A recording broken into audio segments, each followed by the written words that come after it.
Hello বন্ধুরা, back to my channel.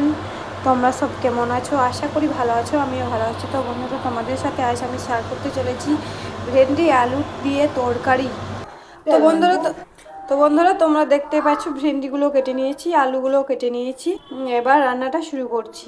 তো বন্ধুরা দেখে নাও, প্রথমে তেল দিচ্ছি, ভেন্ডিগুলো দিয়ে দিব।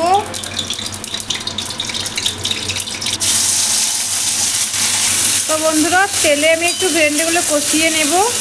তো বন্ধুরা আমার ভেন্ডিটা হয়ে এসেছে। এরপর একটু আলুগুলো আমি কষিয়ে নেব। তেল দিয়ে দিলাম। তো বন্ধুরা আমি 5 ফোড়ন, তেজপাতা এগুলো এড করে নিলাম, লঙ্কা এড করে নিলাম, পেঁয়াজগুলো ছোট ছোট করে কেটে নিয়েছি, পেঁয়াজগুলো আমি এড করে নিলাম। আমি এবার আলুটা অ্যাড করে নেব। তো আমি একটু টমেটো দিয়ে দেব, হলুদ গুঁড়ো, লঙ্কা গুঁড়ো দিয়ে দিলাম, জিরে মৌরি পেস্ট করে রেখেছিলাম মশলাটা দিয়ে দিলাম। এবার একটু লবণ দিয়ে দেব পরিমাণ মতো। তো 5 মিনিট মতো আমি উলিয়ে নেব। তো বন্ধুরা আমার 5 মিনিট হয়ে এসেছে। এরপর একটু আমি জল এড করব। তো বন্ধুরা আমার রান্নাটা হয়ে এসেছে, এবার একটু আমি নামিয়ে নেব। এটা ফাইনাল, রান্নাটার ফাইনাল লুক। বন্ধুরা তোমাদের সাথে কাল আবার দেখা হচ্ছে নতুন রেসিপি নিয়ে।